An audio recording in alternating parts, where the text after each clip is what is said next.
नमस्कार दोस्तों, आपका स्वागत है ममता हिंदी कहानियां चैनल में। यहाँ पर आपको मिलेंगी दिलचस्प और रोचक कहानियां जो आपको सोचने पर मजबूर कर देंगी। अगर आपको हमारी कहानियां पसंद आए तो वीडियो को लाइक करें, चैनल को सब्सक्राइब करें और अपने सुझाव कमेंट में जरूर दें। आपके सहयोग से हमारा यह चैनल और भी लोगों तक पहुंच सकेगा। धन्यवाद। एक कुम्हार और उसकी पत्नी कुम्हारिन थे, जिनकी 1-2 साल की नन्ही बेटी थी। एक दिन कुम्हार ने कहा, आज जंगल से मिट्टी लाने चलेंगे, उसी मिट्टी से बर्तन बनाएंगे, तभी हमारा गुजारा चल पाएगा, नहीं तो भूखों मरने की नौबत आ जाएगी। कुम्हारिन ने सहमति में सिर हिलाया और कहा, बिल्कुल यही सही रहेगा। कुम्हार ने फावड़ा उठाया और जंगल की ओर बढ़ गया। कुम्हारिन ने भी अपनी बेटी को गोद में उठाया, टोकरी हाथ में पकड़ी और अपने पति के पीछे पीछे जंगल की ओर चल पड़ी। जंगल में पहुंचकर कुम्हार ने एक उपयुक्त स्थान देख मिट्टी खोदनी शुरू की और बहुत सारी मिट्टी जमा कर ली। कुम्हारिन ने वह मिट्टी टोकरी में भरी और उसे सिर पर रख लिया। सिर पर टोकरी होने के कारण वह नीचे झुककर बच्ची को गोद में नहीं उठा पाई। उसने कुम्हार से कहा, सुनिए, इस बच्ची को गोद में उठाकर दे दीजिए। ये सुनते ही कुम्हार अचानक भड़क गया और क्रोधित होकर बोला, तुम या तो मिट्टी घर लाओगी या इस बच्ची को? तुम्हें घर आना है या यहीं रहना है? मुझे इससे कोई सरोकार नहीं। ये कहकर कुम्हार तिल मिलाते हुए अपनी पत्नी और बच्ची को जंगल में छोड़कर चला गया। कुम्हारिन ने सोचा, अगर वह मिट्टी की टोकरी घर लेकर नहीं जाएगी तो कुम्हार उसे पिटेगा और फिर लड़ाई झगड़ा और बढ़ जाएगा। डर के मारे उसने बच्ची को वहीं छोड़ दिया और सिर पर मिट्टी की टोकरी रखकर घर की ओर चल पड़ी। कुम्हार अपनी बेटी को पसंद नहीं करता था। उसे बेटे की चाहत थी और इस कारण बेटी से वह उदासीन रहता था। उसके जाने के बाद बच्ची अकेले जंगल में छूट गई। वह सहमी हुई थी और भय से जोर जोर से रोने लगी। जंगल में उसकी पुकार सुनने वाला कोई नहीं था। नन्ही नन्ही टांगों से वह इधर उधर डरी सहमी चलने लगी और रोती रही। शाम ढलने लगी और भय से उसकी रुलाई और भी तेज हो गई। उस दिशा से भगवान की कपिला गाय गुजर रही थी। बच्ची की रुलाई उनके कानों में पड़ी तो वह चकित होकर सोचने लगी कि इस घने जंगल में यह बाल स्वर कहां से आ रहा है। एक पल को अचरज हुआ कि इस निर्जन वन में यह नन्ही चीखें कैसे पहुंच सकती हैं। आवाज का अनुसरण करते हुए कपिला उसी ओर बढ़ी जहां से यह मासूम आवाज गूंज रही थी। कुछ ही पलों में उन्होंने देखा कि एक छोटी सी बच्ची अकेली जमीन पर बैठी, आंसुओं से भीगी, जोर जोर से रो रही है। यह दृश्य देखकर कपिला का दिल पिघल गया। उनके मन में बच्ची के लिए करुणा उमड़ पड़ी। मन ही मन उन्होंने सोचा कि ऐसा कठोर दिल वाला कौन होगा जिसने इस मासूम को यह वीराने में छोड़ दिया। शायद कोई पत्थर हृदय संवेदनहीन व्यक्ति ही ऐसा कर सकता है। कपिला ने स्नेह से बच्ची को चाटा और अपने झुंड की एक दुधारू गाय को संकेत किया। वह गाय धीरे से पास आई और बच्ची को अपना दूध पिलाया। दूध पीकर और कपिला की स्नेहिल चाट से बच्ची का रुदन शांत हो गया। अब वह गायों के संग खेलने लगी। शाम होते होते गायें वापस अपनी गौशाला में लौट गई, परंतु अगली सुबह कपिला फिर लौट आई और बच्ची को प्यार से नहलाया, फिर दूध पिलाया। यह क्रम यूं ही चलता रहा। गायों के दूध से बच्ची अब स्वस्थ हो रही थी। जो छोटी सी कमजोर थी वह धीरे धीरे स्फूर्ति से भरने लगी। गाय रोज सुबह शाम उसका ध्यान रखती, उसे दूध पिलाती और रात में अपनी गौशाला में सुरक्षित रखती। दिन, सप्ताह, महीनों के बीतते बीतते बच्ची उनके बीच बड़ी होती चली गई। अब वह उनके साथ जंगल में विचरण करने लगी और गायों को अपनी मां मानने लगी। उन्हें देखते ही वह दौड़कर उनसे चिपट जाती। कुछ वर्षों में वह बच्ची 10 साल की हो गई। इस दौरान गायों ने देखा कि जंगल में अब उसका खुले में रहना सुरक्षित नहीं है। उन्होंने बच्ची को अपनी गौशाला में ले जाने का निश्चय किया और समझाया, बेटी, अब तुम इसी गौशाला के भीतर रहना, बाहर मत निकलना। हम जंगल से तुम्हारे लिए खाना लेकर आएंगे। इस प्रकार वह बच्ची अब गायों के स्नेह और संरक्षण में सुरक्षित रूप से गौशाला में बस गई। अब बच्ची दिन भर गौशाला में ही रहती और शाम होते ही गाय जंगल से उसके लिए स्वादिष्ट फल लेकर लौटती। फल खाकर वह आनंदित हो जाती और गायों का दूध पीकर तृप्त होती। एक दिन गौशाला में बैठे बैठे उसे महसूस हुआ कि भीतर रहकर उसका दम घुटने लगा है। उसे बाहर की दुनिया देखने की उत्कंठा जागी। उसने सोचा, थोड़ी देर खुली हवा में क्यों न बाहर जाऊं, और वह गौशाला से बाहर निकल आई। उसी वक्त उस ओर से एक राक्षस गुजर रहा था। बच्ची को देखते ही उसकी आंखों में लालच छलकने लगा और मुंह में पानी आ गया। उसने सोचा, ये तो नाजुक ककड़ी जैसी है, इसका मांस खाऊंगा तो मन प्रसन्न हो जाएगा। कई दिनों से कोई स्वादिष्ट मांस नहीं चखा। राक्षस धीरे धीरे बच्चे की ओर बढ़ने लगा। बच्ची उसकी ओर बढ़ते हुए राक्षस को देखकर भयभीत हो गई और दौड़कर वापस गौशाला में जा घुसी। उसने भीतर से दरवाजा बंद कर लिया। राक्षस को यह देखकर गुस्सा आया, फिर भी उसने मीठी आवाज में पुकारा, मेरी प्यारी बच्ची, दरवाजा खोल दो। गौशाला के पास एक आम का पेड़ खड़ा था। उस पेड़ ने बच्ची को चेतावनी दी, अरे नहीं बेटी, दरवाजा मत खोलना, ये राक्षस तुझे खा जाएगा। ये सुनकर राक्षस का क्रोध और बढ़ गया। वह आम के पेड़ के पास पहुंचा और उसे उखाड़ने के लिए पूरी ताकत से धक्के मारने लगा। आखिरकार उसने पेड़ को जोरदार प्रहार से गिरा ही दिया। पेड़ की डालियां यहाँ वहां बिखर गईं। फिर राक्षस वापस गौशाला के दरवाजे के पास गया और एक बार फिर से मीठी आवाज में बोला, मेरी प्यारी बच्ची, जरा दरवाजा खोल दो। गौशाला के पास ही एक नारियल का पेड़ खड़ा था। उसने बच्ची को चेतावनी देते हुए कहा, नहीं नहीं बेटी, दरवाजा मत खोलना, ये राक्षस तुझे निगल जाएगा। बच्ची ने पेड़ों की चेतावनियों को समझ लिया और दरवाजा न खोलने का संकल्प लिया। बच्ची ने जैसे ही दरवाजा खोलने से इनकार किया, राक्षस का क्रोध भड़क उठा। आवेश में वह दौड़ता हुआ नारियल के पेड़ के पास पहुंचा और क्रोध में पेड़ को 2-4 लातें जड़ दी, जिससे वह भी धराशायी हो गया। फिर वह दरवाजे के पास आकर मधुर स्वर में बोला, मेरी लाडो, मेरी प्यारी बेटी, जरा दरवाजा खोल दो। इसी बीच गौशाला के निकट स्थित खट्टे फल आंवली के पेड़ ने आवाज लगाई, नहीं बेटी, दरवाजा मत खोलना, ये राक्षस तुम्हें निगल जाएगा। राक्षस का गुस्सा और भड़क उठा। वह आंवली के पेड़ पर लात मारने ही वाला था कि उसे महसूस हुआ कि सांझ ढलने को है और गौशाला लौटने का समय हो चला है। उसने सोचा, यदि गायें लौट आईं तो मुसीबत हो जाएगी। सूझबूझ का परिचय देते हुए उसने फैसला किया कि यहाँ से जल्द निकल जाना ही बेहतर होगा। लेकिन जाते जाते उसके मन में ये विचार बैठ गया कि कल वह लौटेगा और उस बच्ची को अवश्य खा जाएगा। राक्षस के जाने के कुछ समय बाद कपिला गाय गौशाला में लौटी। उसकी नासिका ने तुरंत ही राक्षस की गंध पकड़ ली। जब उसने बाहर राक्षस के पामों के निशान देखे तो उसे यकीन हो गया कि कोई खतरा आया था। घबराहट में सभी गायें गौशाला के दरवाजे की ओर दौड़ी। जैसे ही वे दरवाजे के पास पहुंची, दरवाजा अपने आप खुल गया। पर जब वे भीतर गईं, तो बच्ची को वहां न पाकर उनका मन व्याकुल हो उठा। सभी बेचैन हो उठी और चिंताग्रस्त होकर उसे ढूंढने लगी।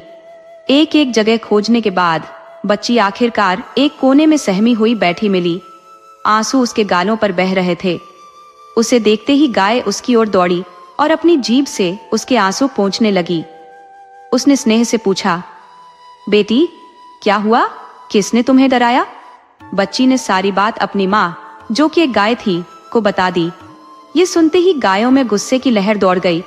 उनकी आंखों में आक्रोश उभर आया, क्योंकि वह राक्षस इतनी हिम्मत करके उनकी प्यारी बेटी को खाने आया था। उन्होंने ठान लिया कि अगले दिन उसे सबक सिखाया जाएगा। सुबह हुई तो सभी गायें जंगल जाने के बजाय गौशाला में ही शांत बैठी रहीं। उधर राक्षस मन में यह ठान लिया कि आज वह बच्ची का मांस खाएगा। विचारों में मग्न वह अपने मन में बड़े बड़े सपने बुनने लगा।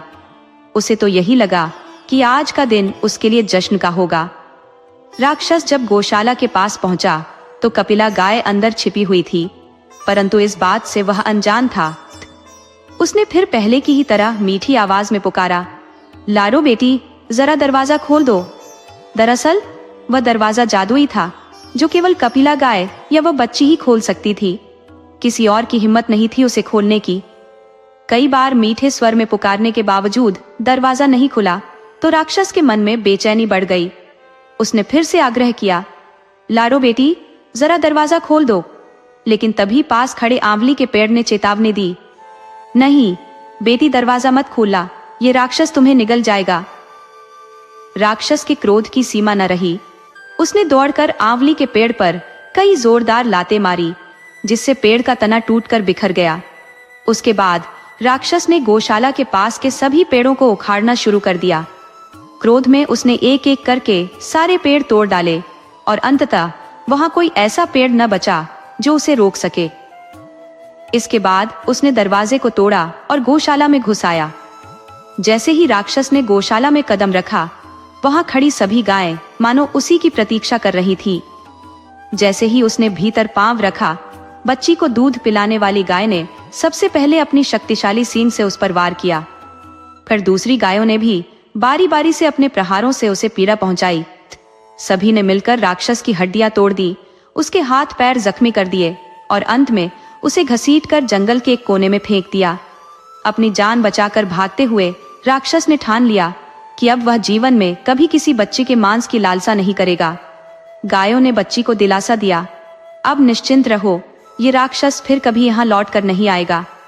इसके बाद शांति और सुरक्षा में कुछ वर्ष गुजर गए और वह नन्ही बच्ची अब 16 वर्ष की एक सुंदर कन्या में बदल गई। उसका डर भी धीरे धीरे समाप्त हो गया। गायों के जंगल में चले जाने के बाद वह गौशाला से बाहर निकलती, झरने पर जाकर स्नान करती, पंछियों के संगीत में खो जाती, पेड़ों और लताओं के साथ खेलती और सुंदर फूलों को चुनकर अपने बालों में सजाती।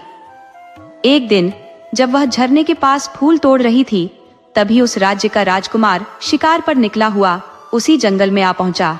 उसने देखा कि झरने के पास एक अनुपम सुंदर कन्या खड़ी है और पहली ही नजर में उसे वह बहुत भा गई। लेकिन जैसे ही कन्या ने राजकुमार को देखा, वह डर से भागकर गौशाला में जा घुसी और दरवाजा अंदर से बंद कर लिया। राजकुमार का हृदय उस पर मुग्ध हो चुका था। वह महल लौट गया और अपनी माता को अपने मन की बात कह सुनाई। राजमाता ने राजा से चर्चा की और राजा ने कहा, यदि हमारे पुत्र को वह कन्या पसंद है तो उसकी इच्छा का सम्मान किया जाएगा। राजा ने तुरंत प्रधानमंत्री को आदेश दिया कि वह सैनिकों के साथ जाकर उस कन्या को राजमहल ले आए। प्रधानमंत्री सैनिकों के साथ जंगल में पहुंचे और कन्या को आदर पूर्वक राजमहल लाए। उसकी सुंदरता देखकर राजा और रानी दोनों ने प्रसन्नता व्यक्त की और राजकुमार की पसंद की सराहना की। रानी ने तुरंत दासियों को बुलाया और उन्हें कन्या के लिए सुगंधित तेल और उपटन का प्रबंध करने का आदेश दिया। जब कन्या ने स्नान करके अपने बाल संवार लिए, उसकी सुंदरता और भी निखर उठी और वह पहले से भी अधिक मनमोहक लगने लगी। वह कन्या अब इतनी अलौकिक सुंदरता से दमकने लगी थी मानो किसी स्वर्गीय अप्सरा ने रूप धर लिया हो। उसका रूप और व्यक्तित्व अब पूर्णतः राजघराने की गरिमा को शोभा देता था। कुछ समय तक रानी मां ने उसे अपनी देख रेख में राजघराने की रीतियां, परंपराएं और जीवन के मूल मंत्र सिखाए।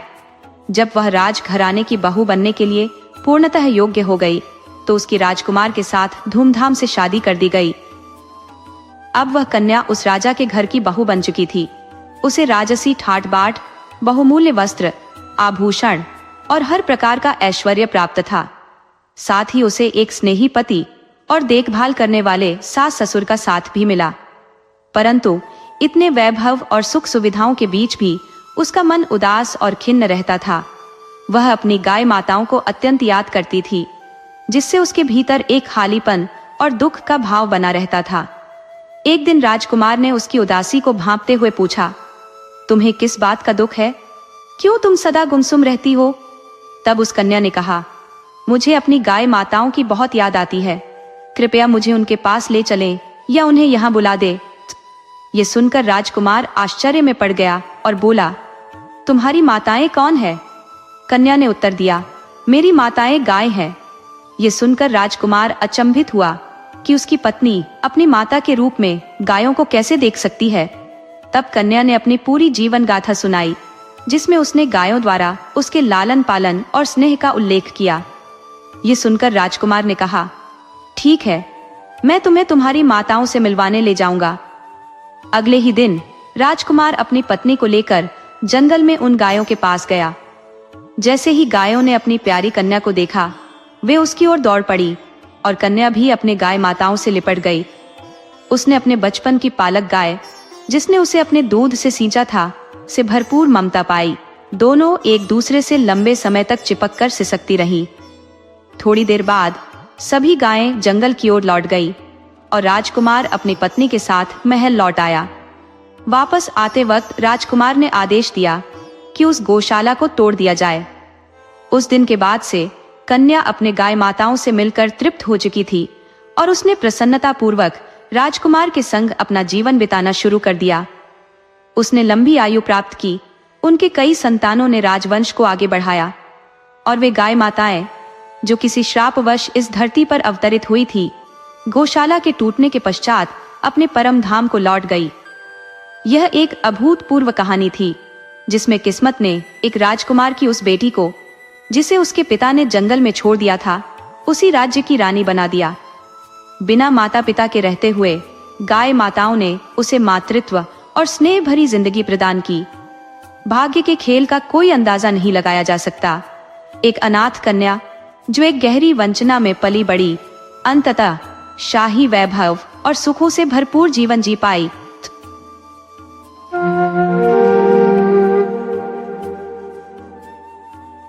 बहुत पुरानी बात है।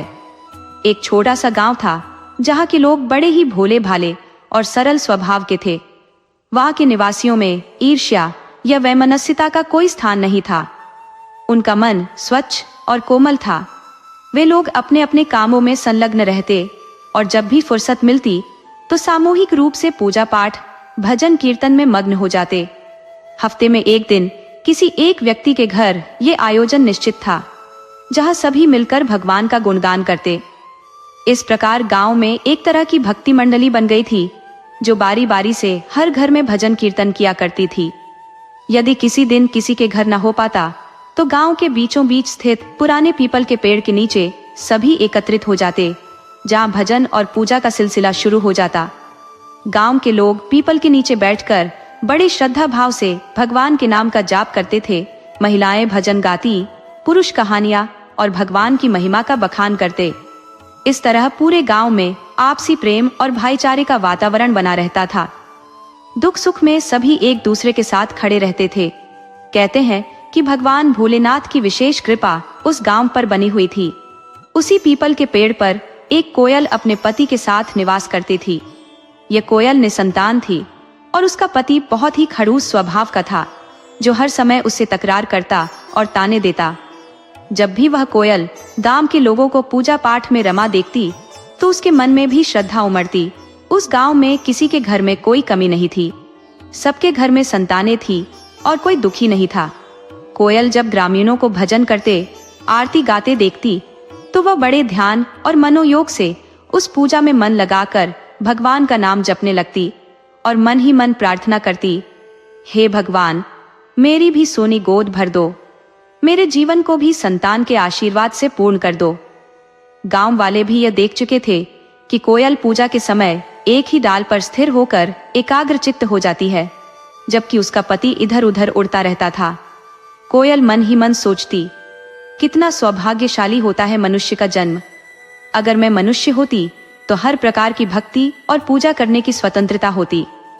वह भजन तो मन में ही गुनगुना सकती थी, लेकिन मनुष्य जैसी पूर्णता के साथ वह भक्ति के कार्यों में संलग्न नहीं हो पाती थी और इसी बात का दुख उसके हृदय में कहीं गहरे बैठा हुआ था। जो महिलाएं और उनके पति पूजा पाठ में आते थे, उन्हें धीरे धीरे उस कोयल से गहरी हमदर्दी होने लगी। जब भी पूजा शुरू होती, कोयल उस पीपल की डाल पर आकर बैठ जाती और पूरे समय वहीं रहती। एक दिन भजन कीर्तन और आरती के समापन पर प्रसाद बांटते हुए गांव वालों ने सोचा, चलो इस कोयल को भी थोड़ा प्रसाद दे देते हैं। उन्होंने एक पीपल के पत्ते पर प्रसाद रखा और कोयल के पास रख दिया। कोयल ने बहुत ही आत्मीयता से प्रसाद ग्रहण किया और कुछ प्रसाद उसने अपने पति के लिए बचा लिया। अब कोयल अपने घोंसले में उत्सुकता से पति की प्रतीक्षा करने लगी, ताकि वह भी इस पवित्र प्रसाद का अनुभव कर सके। थोड़ी देर बाद उसका पति आया तो उसने प्रसाद को अपनी चोंच से पति की चोंच में डाल दिया, लेकिन पति क्रोधित हो गया और कहने लगा, तूने मुझे ये क्या खिला दिया? भगवान कुछ नहीं होते, अगर होते तो क्या हमें संतान नहीं होती? वह नास्तिक था और ईश्वर पर उसका कोई विश्वास नहीं था। कोयल ने उसे समझाने की कोशिश की कि यह प्रसाद है भगवान का आशीर्वाद है। लेकिन कोयल के पति ने प्रसाद को थूक दिया और पास के तालाब में जाकर अपनी चोंच को धोने लगा और गुस्से में पंख फड़फड़ाते हुए कोयल से उलझने लगा। इस व्यवहार से कोयल का दिल टूट गया। वह मन ही मन रोने लगी। उसकी आत्मा गहरे दुख से भर गई। उसने सोचा, एक तो मेरे पति की उपेक्षा और ताने मुझे सालते हैं, और अब मैं जो पूजा पाठ में मन की शांति खोजती हूँ वह भी उसे पसंद नहीं। उसने आंसुओं से भरी आंखों से ईश्वर से प्रार्थना की, हे भगवान, यदि आप वास्तव में मुझ पर प्रसन्न है तो मुझे इस कोयल के रूप से मुक्ति दे। उस दिन उसने अपने मन के सच्चे भावों से ईश्वर से अपने दुख से छुटकारा पाने की याचना की। भगवान ने शायद कोयल की सच्ची प्रार्थना सुन ली थी और उसकी यह विनती स्वीकार हो गई। कोयल के प्राण पखेरु उड़ गए और जब उसका पति लौटा तो उसे कोयल मृत अवस्था में मिली। इस दृश्य से वह क्रोधित हो गया और मन में संशय करने लगा कि अवश्य इसने वही प्रसाद खाया होगा जो वह मुझे देने का प्रयास कर रही थी। उसकी बुद्धि तरह तरह के संदेहों से घिर गई, लेकिन वह नहीं जानता था कि कोयल की प्रार्थना का उत्तर भगवान ने इसी रूप में दिया है। उसी समय एक दूर देश के राजा के जीवन में परिवर्तन हुआ। वर्षों से संतान की आस में वह और उसकी रानी विविध उपायों का सहारा ले चुके थे, किंतु उनके जीवन में किसी संतान का आगमन नहीं हुआ था। कोयल के प्राण त्यागने के साथ ही संयोगवश रानी गर्भवती हो गई। जब राजा को यह शुभ समाचार मिला तो उसका हृदय प्रसन्नता से भर उठा और पूरे राज्य में उत्सव का माहौल छा गया। समय के साथ 9 माह बीत गए और रानी ने एक सुंदर कन्या को जन्म दिया। जन्म के साथ ही महल में आनंद की लहर दौड़ गई, क्योंकि यह संतान राजा और रानी के लिए वर्षों की प्रतीक्षा का परिणाम थी। राजा यद्यपि पुत्र की कामना रखता था, लेकिन कन्या के जन्म पर भी उसका हृदय प्रेम से भर उठा। परंतु राजा और रानी दोनों ही धर्म और भगवान में विशेष आस्था नहीं रखते थे और उनके महल में नित्य मांसाहारी भोजन का प्रचलन था। जैसे जैसे कन्या बड़ी होने लगी, उसके मुख से अनायास ही AUM, नमः शिवाय, हर हर महादेव और जय माता पार्वती जैसे मंत्रों का उच्चारण होने लगा। ये शब्दावली उसके मुख से इतनी सहजता से निकलती मानो उसके अंतर में भगवान का नाम बस गया हो। ये देख उसके माता पिता विस्मित रह गए, ये सोचकर कि उनके जैसी नास्तिक प्रवृत्ति के माता पिता की संतान के मुख से शिव और पार्वती के नाम का उच्चारण कैसे हो रहा है। जो माँ पिताजी केवल भगवान का नाम लेकर अपना समय बिताते रहते थे, हम में से कोई शायद ही भगवान का नाम लेता था, क्योंकि हमारे पास उनसे मांगने को कुछ नहीं था। न हमने मन्नत मांगी, न पूजा की, और फिर भी इतने समय के बाद भी हमें संतान का सुख नहीं मिला। हमने भगवान पर भरोसा करना छोड़ दिया, मानो नसीब में होगा तो संतान मिल ही जाएगी। इस धारणा के साथ हम जी रहे थे। धीरे धीरे कन्या बड़ी होने लगी। घर में सभी मांसाहार ग्रहण करते, लेकिन कन्या मांसाहारी भोजन से मना कर देती। वह शाकाहारी ही रहती। वैतरणी अपनी पूजा अर्चना में लगी रहती और अपनी भक्ति से पूरे महल के लोगों का दिल जीत लिया। वह राजमहल में सबके लिए प्रिय हो गई थी। यहाँ तक कि राजा, जो मांसाहार का प्रेमी था, उसने भी कन्या की पूजा में कोई रुकावट नहीं डाली। समय बीतता गया और कन्या का पूजा पाठ में मन और भी रमता गया। वह मंदिर में समय बिताने लगी और एक दिन उसने अपने पिता से भोलेनाथ का मंदिर बनवाने का अनुरोध किया। राजा ने उसकी यह इच्छा मान ली और उसके लिए मंदिर बनवा दिया। अब कन्या अपने अधिकतर समय पूजा में ही व्यतीत करती, भगवान की भक्ति में मग्न रहती। संसार के व्यर्थ झंझटों से उसे कोई वास्ता नहीं था। इसी बीच एक दिन राजा शिकार खेलने के लिए निकला। दिन भर जंगल में तलाशने पर भी उसे कोई शिकार नहीं मिला। राजा सुबह से शाम तक जंगल में भटकता रहा, लेकिन उसे कोई शिकार हाथ नहीं लगा। थकान और निराशा से भरकर वह उसी पुराने पीपल के पेड़ के नीचे आकर बैठ गया, जहां एक कोयल अपने साथी के साथ निवास करती थी। अचानक राजा की निगाह उस कोयल के पति पर पड़ी और उसने सोचा कि हिरण या कोई अन्य शिकार न सही, इस परिंदे को ही मारकर अपने शिकार की भूख मिटा लेता हूँ। राजा ने नीचे से ही तीर साधा और उस पंछी पर छोड़ दिया। तीर लगते ही घायल पक्षी घबराकर नीचे गिर पड़ा। हालांकि उसकी जान अभी बाकी थी। राजा ने उसे उठाया और महल की ओर लौट चला। महल पहुंचकर उसने रानी से कहा, रानी साहिबा, आज पूरे दिन जंगल की खाक छानी, मगर कोई शिकार नहीं मिला। ये पंछी ही हाथ आया है, इसकी एक सूप तैयार कर दीजिए ताकि मैं इसे खा सकूं। इसकी बोली भी बड़ी मधुर है, इसलिए आज इसे ही भोजन बनाना चाहता हूँ। वहीं उनकी पुत्री की निगाह पिता के हाथ में घायल पंछी पर पड़ी। दया और करुणा से उसका हृदय पिघल गया और उसे समझ में आया कि यह तो उसके पूर्व जन्म का पति ही है। तुरंत वह पिता से बोली, पिताजी, कृपया ये पंछी मुझे दे दीजिए। राजा ने अचरज से पूछा, बेटी, इसका तुम क्या करोगी? लेकिन उसने जोर देकर कहा, पिताजी, मुझे इसे दे दीजिए। वह उस घायल कोयल को लेकर भगवान के मंदिर चली गई। वहां उसने उसे स्नेह से सहलाया, उसके घावों पर जड़ी बूटियों का लेप लगाया, थोड़ा पानी पिलाया और उस पर पानी का छिड़काव किया। धीरे धीरे वह पंछी चेतना में लौटा, उसकी मूर्छा टूट गई। कोयल अपनी पहचान को नकार नहीं सकी और धीरे से बोली, स्वामी, क्या आपने मुझे पहचाना? घायल पंछी ने अनजाने में कहा, कौन हो तुम? मैं तुम्हें नहीं जानता। तब वह कहने लगी, स्वामी, मैं वही कोयल हूँ जिसे एक बार तुमने प्रसाद देने में असावधानी के लिए बहुत उलाहने दिए थे। तुमने मुझ पर विष देने का आरोप लगाया था। उस दिन मैं अत्यंत दुखी हो गई, जीवन से थक गई और मुक्ति के अलावा मुझे कुछ सूझा ही नहीं। मैंने भगवान से प्रार्थना की कि यदि मेरी भक्ति सच्ची है तो मुझे इस यंत्रणा से छुटकारा मिले और मानव जीवन मिले। भगवान की कृपा से मेरा जन्म राजा के घर हुआ। उसे अपनी पुरानी भूल का एहसास हुआ और वह पछताने लगा। उसे अब महसूस हुआ कि कैसे उसने अपनी भार्या को खोकर अकेलेपन में जीवन व्यतीत किया। पश्चाताप से भरे मन से वह अपने सारे पापों के लिए क्षमा मांगने लगा। उसी क्षण उसने भगवान को सच्चे हृदय से पुकारा। उसकी आंखों के सामने उसका घाव से रक्त बह रहा था और शिवलिंग के ऊपर टपक रहा था। राजकुमारी भगवान की आराधना में लीन हो गई।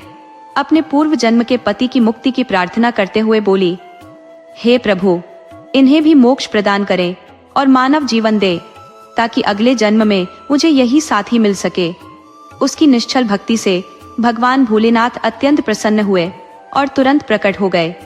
प्रभु ने मुस्कुराते हुए पूछा, बेटी, तुम्हारी भक्ति से मैं अति प्रसन्न हूँ, परंतु तुम्हारे पति ने इस जन्म में अभी तक ऐसे कर्म नहीं किए हैं जो उन्हें शीघ्र मुक्ति दिला सके।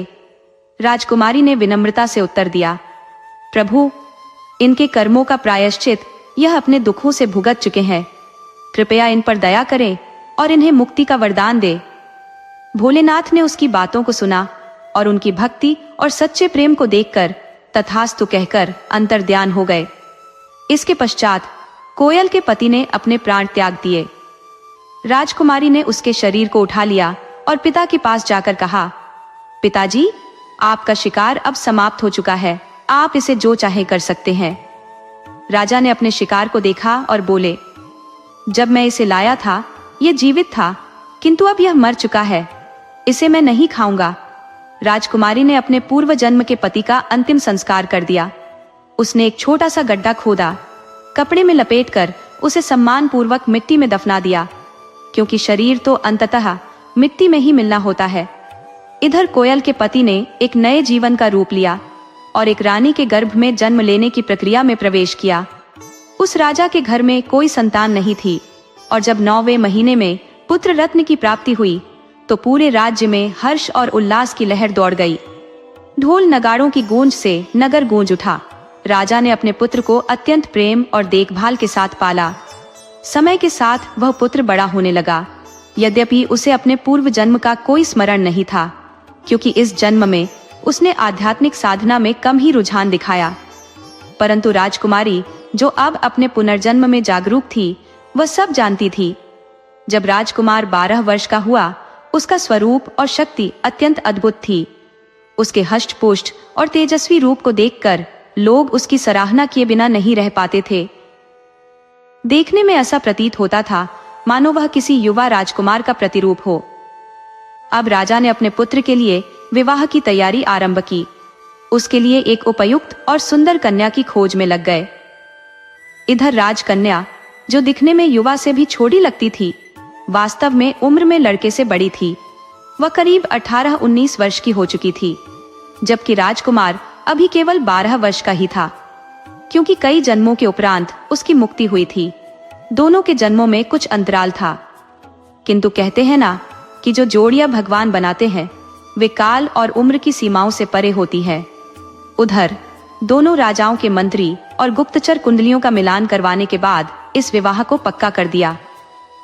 राजकन्या का विवाह संपन्न हुआ और जब वह विदा होकर अपने पति के साथ उसके महल में पहुंची तो उसने अपने पति को देखकर पहचान लिया। उसने पूछा, क्या तुम मुझे पहचानते हो? परंतु राजकुमार को कुछ स्मरण नहीं हुआ। तब राजकन्या ने कहा, हम पूर्व जन्म में भी पति पत्नी थे। उस जन्म में तुमने भगवान के प्रसाद का अपमान किया था, जिसके कारण तुम्हें अत्यधिक कष्ट सहना पड़ा। मैंने भगवान भोलेनाथ से प्रार्थना की थी कि वे तुम्हें मानव जीवन दे और हमारा पुनर्मिलन हो। यही कारण है कि इस जन्म में हमें पुनः एक दूसरे का साथ मिला।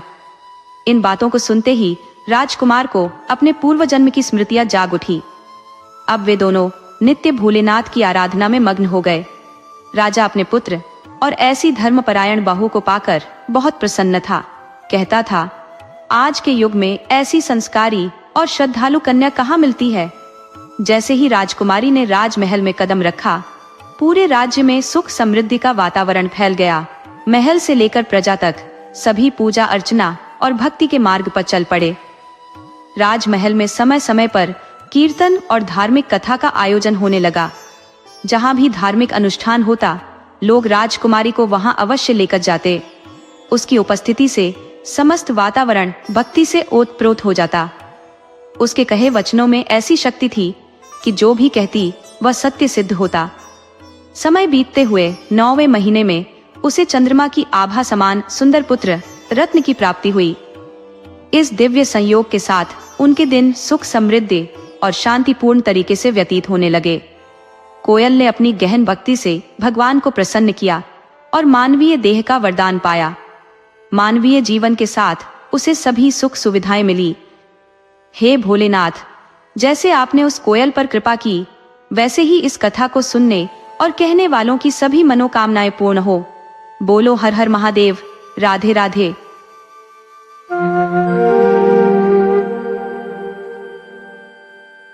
प्राचीन युग में मद्र देश नाम का एक संपन्न राज्य था, जिसका शासन एक धर्मपरायण और सदाचारी राजा अंशुपति के अधीन था।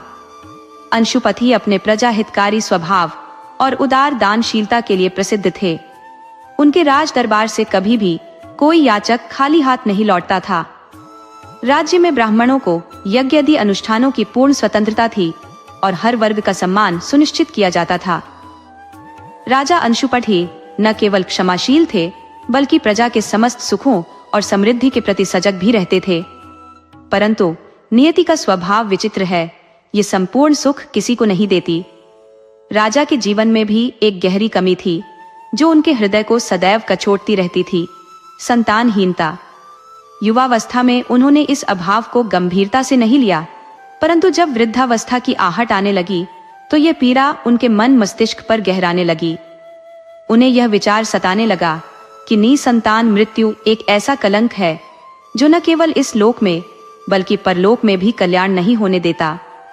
ये नरक की ओर ले जाने वाला मार्ग है। इस चिंता से व्यथित होकर उन्होंने अपने गुरुजनों और राजपुरोहित को आमंत्रित किया। उनके समक्ष अपनी समस्या रखते हुए उन्होंने कहा, गुरुवर, मेरे जीवन में सुख समृद्धि की कोई कमी नहीं है, परंतु संतान का अभाव मुझे अत्यधिक व्यथित करता है। कृपया इस संकट से उबरने का कोई उत्तम उपाय सुझाएं। राजगुरु और विद्वान पंडितों ने विचार मंथन के पश्चात कहा, महाराज, देवी सावित्री की तपस्या करें, वह आपसे प्रसन्न होकर आपको वरदान अवश्य देंगी। इसके पश्चात राजा ने देवी सावित्री की उपासना का व्रत लिया। उन्होंने नियम पूर्वक साधना प्रारंभ की। प्रतिदिन विधि विधान से पूजा अर्चना करते हुए उन्होंने 18 वर्षों तक तप किया। इस दौरान वे ब्रह्मचर्य का पालन करते, सादा भोजन ग्रहण करते और आत्म संयम में लीन रहते। उन्होंने 1 लाख बार हवन किया। अंततः देवी सावित्री उनकी तपस्या से प्रसन्न होकर प्रकट हुई। उन्होंने राजा से कहा, हे राजन, मैं तुम्हारी भक्ति और आराधना से अत्यंत प्रसन्न हूँ। तुमने अपार श्रद्धा और समर्पण से मेरी उपासना की है। मैं तुम्हारी इच्छा पूर्ति के लिए वरदान देने को तत्पर हूँ। मांगो, तुम्हारी क्या अभिलाषा है? अश्वपति राजा की आंखों से वासुकी की तरह उमड़ते आनंद के आंसू छलक पड़े। वह बोलने का प्रयास कर रहे थे, किंतु भावनाओं के वेग ने उनके शब्दों को अवरुद्ध कर दिया। देवी सावित्री ने स्नेहपूर्ण स्वर में कहा, राजन, कहो, अपनी अभिलाषा प्रकट करो। राजा ने स्वयं को संभालते हुए धीमे स्वर में कहा, हे देवी माँ, आप तो सर्वज्ञ है। आपने मेरे हृदय की हर भावना को पहले ही जान लिया होगा।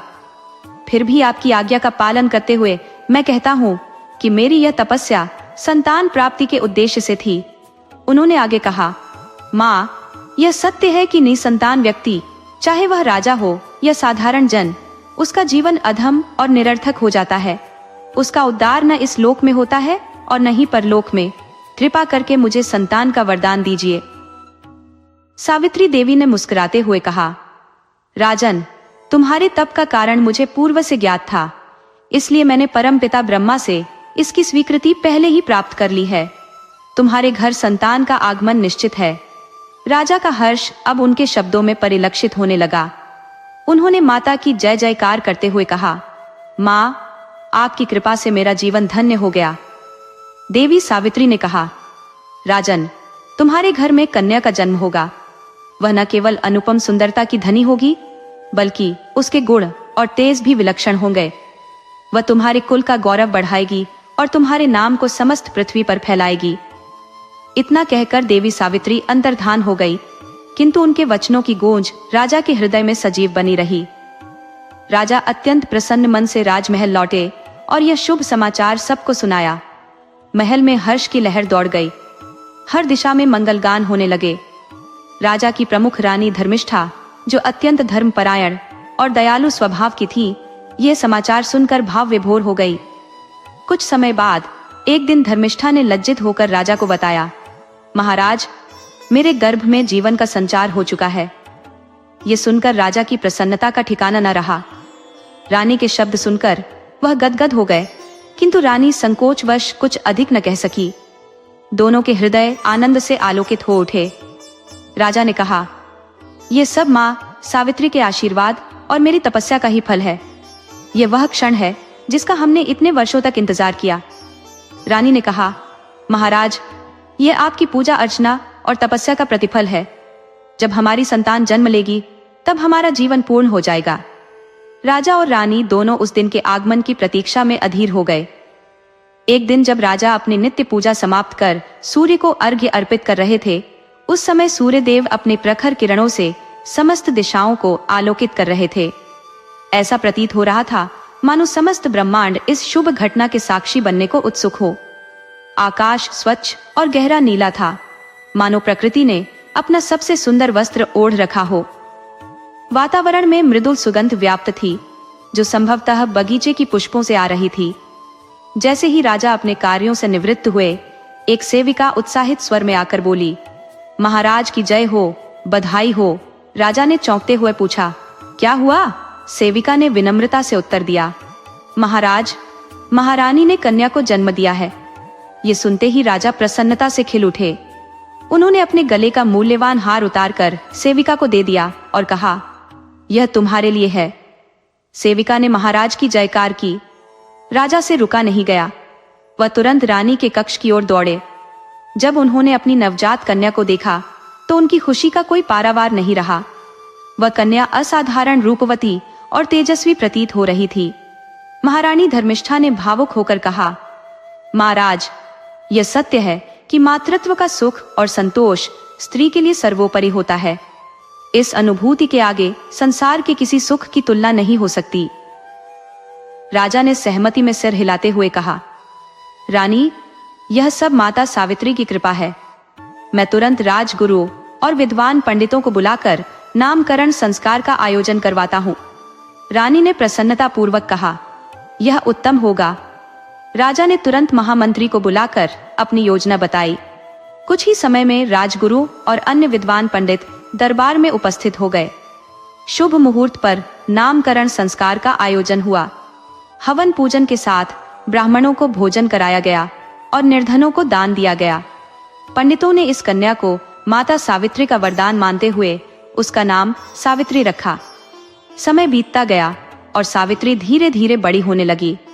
बेटी का बढ़ना मानो पलों की तरह लगता है। जब सावित्री युवा हुई तो उसका सौंदर्य अद्वितीय रूप से खिल उठा। उसकी सुंदरता ने सभी को चकित कर दिया। एक दिन राजा और रानी बगीचे में टहल रहे थे। वहीं पास में सावित्री अपनी सखियों संग खड़ी थी। तभी एक नटखट भौरा सावित्री के चारों ओर मंडराने लगा। सावित्री उसे बार बार भगाने का प्रयास करती, परंतु वह ढीठ भौरा लौट लौट कर आता। सावित्री ने अपनी सखी वाणिका से कहा, तुम खड़ी खड़ी क्या देख रही हो, इस भौरे को भगाओ। वाणिका ने हंसी में कहा, यह भौरा अब नहीं हटेगा राजकुमारी। ये कह रहा है कि हमारी राजकुमारी अब जवान हो गई है। उसी समय राजा और रानी भी वहीं बगीचे में घूम रहे थे।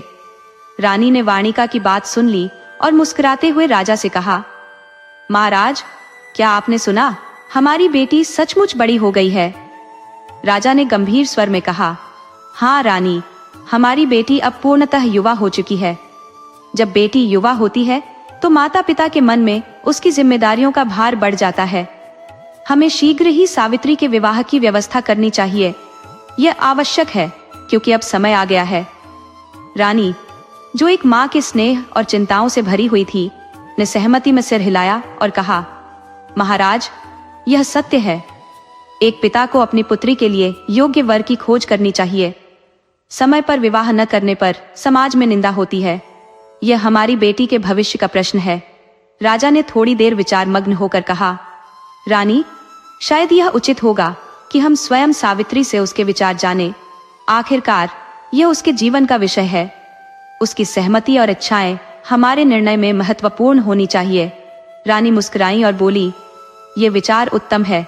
एक समझदार और स्वावलंबी संतान को अपने माता पिता को अपनी इच्छाओं से अवगत कराना चाहिए। राजा ने सावित्री को पुकारा, सावित्री बेटी, इधर आओ। पिता की आवाज सुनते ही सावित्री तुरंत उनके पास आ गई, लेकिन उसके मन में शंका और लज्जा का संचार हो चुका था। उसे लगा कि शायद उसके पिता ने उसकी सहेलियों और दासियों की बात सुन ली होगी। शर्म से उसका चेहरा लाल हो गया और उसकी आंखें झुक गई। राजा ने कोमल स्वर में पूछा, बेटी, इतनी चुप क्यों हो, क्या बात है? रानी उसके समीप आई और उसे स्नेहपूर्वक गले लगाते हुए बोली, तुम्हारे पिताजी तुमसे कुछ महत्वपूर्ण कहना चाहते हैं, ध्यान से सुनो। सावित्री ने सिर झुकाकर धीरे से कहा, पिताजी, मैं आपकी बेटी हूँ। आपकी हर आज्ञा सुनना और पालन करना मेरा कर्तव्य है। कृपया कहिए, मैं तैयार हूँ। राजा ने गहनता से कहा, बेटी, अब तुम विवाह योग्य हो चुकी हो। हम चाहते हैं कि तुम्हारे लिए एक योग्य वर की खोज करें और अपने धर्म का पालन करें। सावित्री ने विनम्रता पूर्वक उत्तर दिया, पिताजी, आप जो भी निर्णय लेंगे मैं उसे सहर्ष स्वीकार करूंगी। ये मेरा सौभाग्य होगा कि मैं आपकी हर आज्ञा का पालन करूं। राजा और रानी ने एक दूसरे की ओर देखा। उनकी आंखों में गर्व और स्नेह की झलक थी। उन्होंने महसूस किया कि उनकी बेटी न केवल रूपवती थी, बल्कि बुद्धिमान और आज्ञाकारी भी। राजा ने गंभीर स्वर में कहा, इस विषय पर हम तुम्हारी मंशा और भावनाएं जानना चाहते हैं। डर या झिझक को अपने मन में स्थान मत दो। यदि तुम्हारे मन में किसी विशेष व्यक्ति के लिए स्नेह या सम्मान है तो निसंकोच हमें बताओ। सावित्री ने शांत स्वर में उत्तर दिया, पिताजी, आपने मुझे सदा ही स्वतंत्रता और छूट प्रदान की है, किंतु एक कन्या के लिए मर्यादा उसके धर्म के समान है। जो भी कार्य माता पिता की सीमा के बाहर हो, उसे मैं अपनी आत्मा से स्वीकार नहीं कर सकती। हमारी परंपरा में यह स्वतंत्रता नहीं है कि मैं स्वयं निर्णय लूं। रानी ने अपनी बेटी के इस उत्तर पर प्रेम पूर्वक कहा, यही हमने तुमसे अपेक्षा की थी बेटी। राजा ने सावित्री की ओर देखकर कहा, किंतु मैं यह चाहता हूं कि तुम अपने लिए एक योग्य वर का चयन स्वयं करो। मैं तुम्हारी हर अभिलाषा को पूर्ण करने में सक्षम हूं। जो तुम्हारी इच्छा होगी उसे पूरा करना मेरा कर्तव्य है। सावित्री ने सिर झुकाकर कहा, जैसी आपकी आज्ञा पिताजी। राजा और रानी ने संतोष के साथ वहां से प्रस्थान किया। उनके जाने के बाद दासिया और सखिया सावित्री के इर्द गिर्द आ खड़ी हुई और चंचलता से उससे हंसी ठिठोली करने लगी। अगले दिन राजा ने दरबार में अपने प्रमुख मंत्रियों और वृद्ध ब्राह्मणों को बुलाया और अपने मन की बात शेयर की। महामंत्री, जो अनुभव और विवेक में सिद्धहस्त थे, बोले, महाराज, यह निर्णय अत्यंत उचित है। एक स्त्री को यह स्वतंत्रता अवश्य होनी चाहिए कि वह अपना जीवन साथी स्वयं चुने। स्वयंवर की परंपरा इसी स्वतंत्रता का प्रतीक है। केवल राज परिवार का पुत्र होना ही योग्य होने का प्रमाण नहीं है। राजा ने सहमति में सिर हिलाते हुए कहा, हमारी पुत्री सावित्री बुद्धिमान और धर्मनिष्ठ है। मैं चाहता हूँ कि वह अपनी इच्छा से अपना जीवन साथी चुने। उसकी सहायता के लिए हमें सैनिकों और सहेलियों का एक दल भेजना चाहिए ताकि वह अपनी यात्रा के दौरान सुरक्षित रहे। राजगुरु ने राजा के इस प्रस्ताव का समर्थन करते हुए कहा, यह अत्युत्तम होगा। मेरी पुत्री, जो धर्मशास्त्र की ज्ञाता है, सावित्री के साथ जाएगी। वह उसकी सहायता करते हुए धर्म की मर्यादाओं का ध्यान भी रखेगी। राजा ने प्रसन्न होकर कहा, यह योजना उत्तम है। सावित्री की यात्रा की तत्काल तैयारी की जाए। राजमहल में तुरंत यात्रा की तैयारियां प्रारंभ हो गई। रानी ने प्रसन्नता व्यक्त करते हुए कहा, जब भी किसी राजा का कदम भटकने का संकेत देता है तो ऋषि और मुनि ही उसे सही मार्ग दिखाते हैं। सावित्री की इस यात्रा से वह न केवल अपना जीवन साथी चुनेगी, बल्कि यह यात्रा उसके आत्मविश्वास और बुद्धिमत्ता की परीक्षा भी होगी। यात्रा पर निकलने से पूर्व सावित्री ने अपने माता पिता का आशीर्वाद लिया। राजा ने अपनी पुत्री के हाथ पर अपना सिर रखा और बोले, बेटी, माँ सावित्री तुम्हारी समस्त मनोकामनाएं पूर्ण करे। रानी ने उसे अपने आलिंगन में लेकर कहा, मेरी प्रिय पुत्री को वह जीवन साथी मिले जो उसके हृदय को आनंदित करे। सावित्री अपनी यात्रा पर निकल पड़ी। उसने समूचे आर्यावर्त का भ्रमण किया, अनेक नगरों में गई और असंख्य राजकुमारों से भेंट की, परंतु उसके मन को कोई भी योग्य प्रतीत न हुआ। ऐश्वर्य और समृद्धि के बाहरी आडंबर ने उसे कभी भी आकर्षित नहीं किया। जीवन की चकाचौंध और कृत्रिमता उसके मन को छूने में असफल रही। एक दिन एक राजकुमार ने उससे कहा, सावित्री, मैं उस पुल का राजकुमार हूँ जिसने स्वयं देवताओं और देवी देवताओं पर भी विजय प्राप्त की है। सावित्री मुस्कुराई और उत्तर दिया, राजकुमार, आप निस्संदेह हर वस्तु को अपने अधिकार में ले सकते हैं। आप पृथ्वी के लोगों को अपने हथियारों के बल पर दास बना सकते हैं, परंतु क्या आपने अपने प्रेम से किसी के हृदय को वश में किया है? क्या आपने किसी के मन पर विजय पाई है? राजकुमार मौन हो गया। सावित्री ने आगे कहा, आपके विचारों से प्रतीत होता है कि आप मुझे केवल अपनी दासी बनाकर रखना चाहेंगे। मेरे पिता, जो नारी स्वतंत्रता के प्रबल समर्थक है, ने मुझे यह स्वतंत्रता इसलिए दी है ताकि मैं एक योग्य और श्रेष्ठ पुरुष को अपना जीवन साथी चुन सकूं। इस प्रकार सावित्री अनेक राजकुमारों और राजाओं से मिलती हुई एक वन में पहुंची। वहां उसकी दृष्टि एक युवक पर पड़ी जो अत्यंत तेजस्वी प्रतीत हो रहा था। उसकी शालीनता और आचरण से स्पष्ट था कि वह किसी उच्च कुल का है। उसने अपने कंधे पर लकड़ियों का गट्ठर लाद रखा था और धीमे धीमे चल रहा था। तभी उसने रथ और घोड़े आते देखे। वह ठिठक गया और मन ही मन विचार करने लगा, क्या यह मेरा कोई पुराना शत्रु तो नहीं? हे भगवान, यदि यह वही है तो अवश्य ही मेरे अंधे माता पिता को कष्ट पहुंचाएगा। प्रभु, मेरे प्राण ले लेना, पर मेरे माता पिता को कोई दुख मत देना। तभी उसकी दृष्टि रथ पर सवार एक सुंदर युवती पर पड़ी। वह सोचने लगा, यह कौन हो सकती है? हाथी, घुड़सवार और पैदल रक्षकों के साथ यह युवती अवश्य किसी बड़े राजा की पुत्री होगी। सावित्री ने भी उस युवक को देखा। उसके तेजस्वी चेहरे पर एक अद्भुत खिंचाव था जिसने सावित्री को अनायास ही अपनी ओर खींच लिया। वह उसे देखती ही रह गई। उसके मन में उस युवक के बारे में जानने की तीव्र उत्कंठा जाग उठी। सावित्री, जो स्वयं अत्यंत विदुषी थी, समझ गई कि यह युवक निसंदेह एक कुलीन और श्रेष्ठ व्यक्ति है। सावित्री ने रथ को रोककर नीचे कदम रखा और अत्यंत विनम्र स्वर में पूछा, क्या मैं यह जानने का सौभाग्य प्राप्त कर सकती हूँ कि आप कौन है? युवक ने सहजता से उत्तर दिया, निश्चित ही देवी, कृपया पहले अपना परिचय दें। सावित्री ने मुस्कुराते हुए अपना नाम बताया और प्रत्युत्तर में प्रश्न किया, आपका नाम क्या है? युवक ने कहा, मेरा नाम सत्यवान है। मेरे पिता का नाम धर्मसेन है। सावित्री ने ध्यानपूर्वक देखते हुए पूछा, इस पवित्र वन में आप लकड़ियों का यह गट्ठर लेकर कहाँ जा रहे हैं? सत्यवान ने शांत भाव से कहा। देवी, भाग्य के विचित्र चक्र बड़े ही निराले होते हैं। मनुष्य को अपने पूर्व जन्मों के कर्मों का फल अवश्य भोगना पड़ता है। मेरे पिता साल्व देश के राजा थे, किंतु उनकी नेत्रहीनता के कारण वे राज्य का संचालन ठीक से नहीं कर पाए। तब मैं बहुत छोटा था। इन दुर्बल परिस्थितियों का लाभ उठाकर पड़ोसी राजा ने हमारे राज्य पर आक्रमण किया और हमारी स्वतंत्रता छीन ली। अब हम यह कठिन जीवन व्यतीत कर रहे हैं। मेरे माता पिता नेत्रहीन हैं, अतः मैं उनकी सेवा करता हूँ। सावित्री ने गहन स्वर में पूछा। ओह, इस घने जंगल में आप किस प्रकार का जीवन व्यतीत कर रहे हैं? क्या यहाँ का एकाकी जीवन आपको निराश नहीं करता? सत्यवान ने उत्तर दिया। बिल्कुल नहीं देवी, माता पिता की सेवा में जो आनंद है वह अतुलनीय है। वह पुत्र जो अपने माता पिता की सेवा नहीं करता, वह जीवन में कभी उन्नति नहीं कर सकता। सावित्री ने उत्सुकता पूर्वक पूछा। आप जैसे शालीन और विनम्र व्यक्ति की पत्नी अवश्य ही आपके कर्तव्यों में सहयोग करती होंगी। सत्यवान मुस्कुराते हुए बोले। नहीं देवी, मैं अभी अविवाहित हूँ और पूर्णतः अपने माता पिता की सेवा में रत हूँ। ये सुनकर सावित्री गंभीर हो गई। मन ही मन उसने निश्चय किया कि सत्यवान ही उसका जीवन साथी होगा। वह अपने राज्य लौटकर अपने माता पिता से बोली।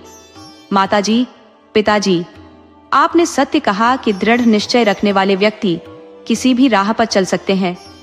मैंने सत्यवान को ही अपना वर चुन लिया है। राजा और रानी ने सावित्री की बात सुनकर कहा, जैसी तुम्हारी इच्छा।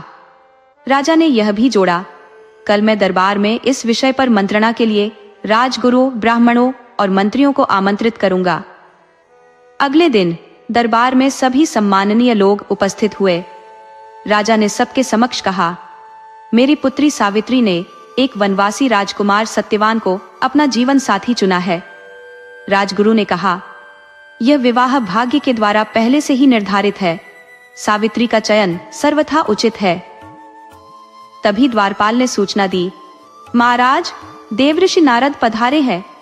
राजा ने आश्चर्य से कहा, देवऋषि नारद इस समय? वे शीघ्रता से सिंहासन से उतरे और देवऋषि का स्वागत करने भागे। नारद ने मुस्कुराते हुए कहा, नारायण नारायण। राजा ने झुककर प्रणाम किया। नारद ने आशीर्वाद देते हुए कहा, राजन, आपका स्वागत है। आज मैं आपके दरबार को अपनी उपस्थिति से शोभित करने आया हूँ।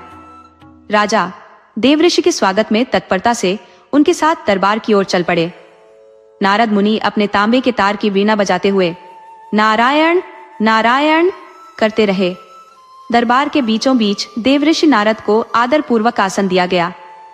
उचित स्थान पर विराजमान होने के बाद उन्होंने चारों ओर दृष्टि डाली और राजा से प्रश्न किया, राजन, आज यह दरबार इतना सजीव और खचाखच भरा हुआ क्यों है? किस विषय पर विचार मंथन हो रहा है? राजा ने आदर पूर्वक बताया, हे मुनिवर, मेरी पुत्री सावित्री ने वनवासी राजकुमार सत्यवान को अपने वर के रूप में चुना है। उसने अपने हृदय में उन्हें पहले ही अपना जीवन साथी मान लिया है। नारद जी ने सावित्री की ओर दृष्टि डालते हुए पूछा, बेटी, क्या यह सत्य है जो मैं सुन रहा हूँ?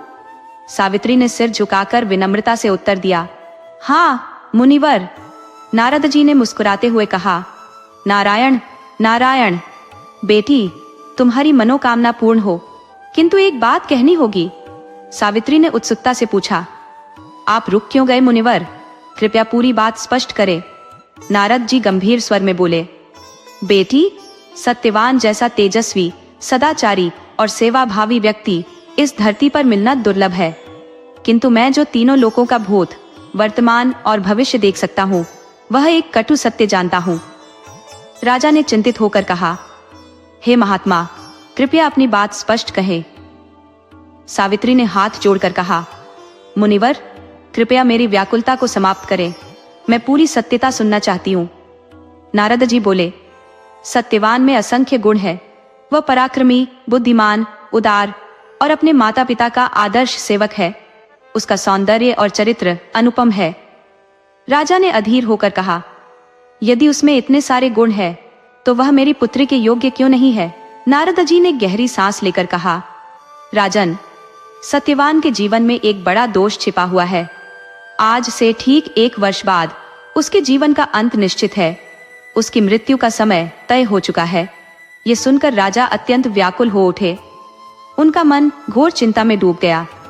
सावित्री ने उनकी व्यथा का कारण पूछा तो राजा ने उत्तर दिया, पुत्री, तुमने जिस राजकुमार को अपने वर के रूप में चुना है वह अल्पायु है। तुम्हें किसी दीर्घायु और सुखद भविष्य वाले व्यक्ति को अपने जीवन साथी के रूप में चुनना चाहिए।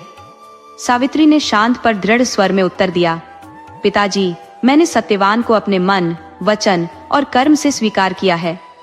यदि उनका जीवन 1 वर्ष तक सीमित है तो मैं भी उसी अवधि में अपने संपूर्ण जीवन का सार समेट लूंगी। सत्यवान ही मेरे भाग्य और मेरे हृदय का चयन है। सावित्री ने दृढ़ता पूर्वक कहा, पिताजी, आर्य कन्याएं अपने पति का चयन केवल 1 बार करती है। राजा अपनी आज्ञा 1 बार देता है, पंडित प्रतिज्ञा 1 ही बार करते हैं और कन्यादान भी 1 बार ही होता है। सावित्री ने अपने निर्णय पर अडिग रहते हुए स्पष्ट कर दिया कि वह विवाह करेगी तो केवल सत्यवान से ही करेगी।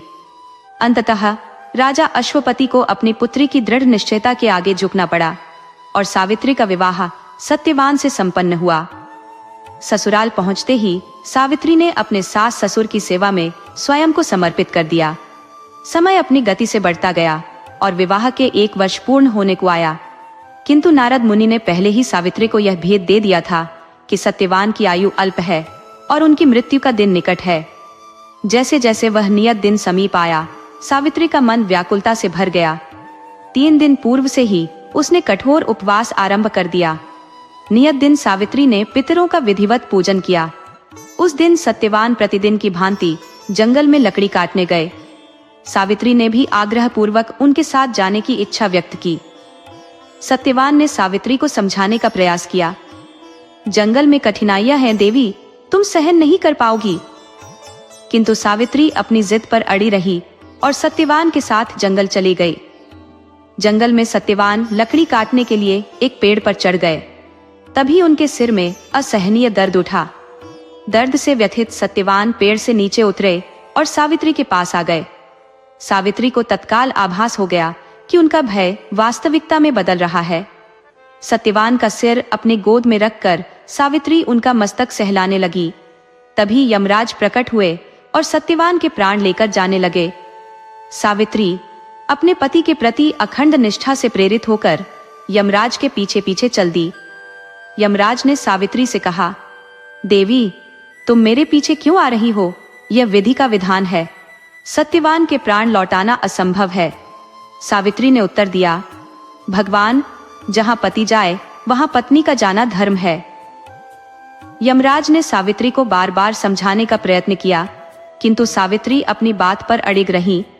जब यमराज यमपुरी के द्वार तक पहुंचे तो सावित्री अब भी उनके पीछे खड़ी थी। उनकी निष्ठा और पतिपरायणता से प्रभावित होकर यमराज ने कहा, हे देवी, मैं तुम्हारे इस समर्पण से अत्यंत प्रसन्न हूँ। मांगो जो तुम्हें चाहिए। सावित्री ने विनम्रता पूर्वक निवेदन किया, मेरे सास ससुर वनवासी और दृष्टिहीन है, उन्हें दिव्य दृष्टि प्रदान करें। यमराज ने कहा, तथास्तु, ऐसा ही होगा। इसके बाद भी सावित्री सत्यवान के पीछे चलती रही। अंततः यमराज उनकी दृढ़ता और धर्म परायणता से इतना प्रभावित हुए कि उन्होंने सत्यवान को जीवनदान दे दिया। इस प्रकार सावित्री ने अपनी निष्ठा, धर्म और अद्वितीय धैर्य से मृत्यु के देवता को भी पराजित कर दिया। सावित्री की दृढ़ता और निष्ठा ने यमराज को बार बार विचलित किया। जब यमराज ने कहा, हे देवी, अब तुम लौट जाओ, तुम्हारे पति का समय समाप्त हो गया है। सावित्री ने उत्तर दिया, भगवान, मुझे अपने पति देव के पीछे पीछे चलने में कोई कष्ट नहीं है। ये मेरा धर्म और कर्तव्य है। सावित्री की बात सुनकर यमराज ने उसे एक और वरदान मांगने को कहा। सावित्री बोली, मेरे सास ससुर का राज्य छिन गया है, कृपा करके वह राज्य उन्हें वापस दिला दीजिए ताकि मेरे ससुर फिर से राजा बन सके। यमराज ने यह वरदान भी प्रदान कर दिया और कहा, अब तुम लौट जाओ। परंतु सावित्री फिर भी उनके पीछे पीछे चलती रही। यमराज ने कहा, अच्छा ठीक है, तुम तीसरा वरदान मांग लो, लेकिन इसके बाद तुम्हें लौट जाना होगा। सावित्री ने कहा, हे प्रभु, मुझे सौभाग्यवती होने का वरदान दीजिए, मैं 100 पुत्रों की मां बनना चाहती हूँ। यमराज ने यह वरदान भी दे दिया। इसके बाद भी सावित्री उनके पीछे चलती रही। यमराज ने क्रोधित होकर पूछा, अब क्यों मेरे पीछे आ रही हो? मैंने तुम्हें 3 वरदान दे दिए हैं, अब लौट जाओ। इस पर सावित्री ने उत्तर दिया, हे देव, आपने मुझे पुत्रवती होने का आशीर्वाद दिया है, परंतु बिना पति के मैं मां कैसे बन सकती हूँ? यदि आप मेरे पति के प्राण ले जाएंगे तो आपके दिए वरदान का क्या अर्थ रहेगा? सावित्री की इस बात ने यमराज को सोचने पर मजबूर कर दिया। उन्होंने अपने वचन और सावित्री की निष्ठा के समक्ष झुकते हुए सत्यवान के प्राण लौटा दिए। इसके बाद यमराज अंतर्ध्यान हो गए। सावित्री तुरंत वट वृक्ष के पास लौटी, जहां सत्यवान का मृत शरीर पड़ा था। सत्यवान जीवित हो उठे। दोनों आनंदित होकर अपने राज्य लौटे। वहां पहुंचने पर उन्होंने देखा कि सावित्री के ससुर ने दिव्य ज्योति प्राप्त कर ली है और पुनः राजा के रूप में स्थापित हो गए हैं। इस प्रकार सावित्री और सत्यवान ने चिरकाल तक सुखपूर्वक राज किया। वट सावित्री व्रत की महिमा अमूल्य है। इस व्रत को करने और सावित्री सत्यवान की कथा को सुनने से वैवाहिक जीवन में आने वाले संकट दूर हो जाते हैं। हे भगवान, जैसे आपने सावित्री के सुहाग की रक्षा की, वैसे ही सभी स्त्रियों के अखंड सौभाग्य की रक्षा करें।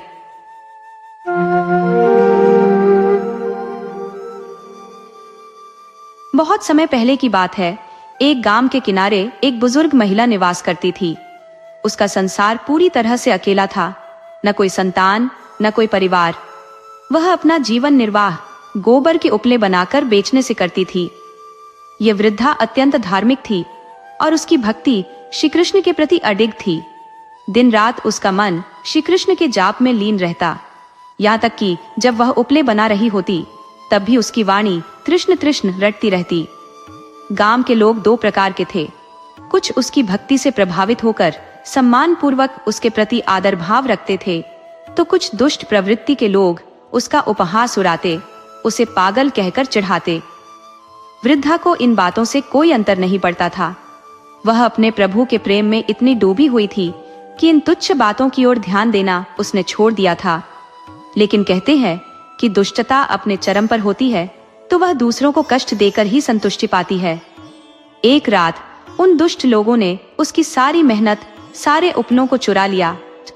यह देखकर उन्होंने आपस में मजाक किया, देखते हैं अब इसके कृष्ण जी कैसे मदद करते हैं।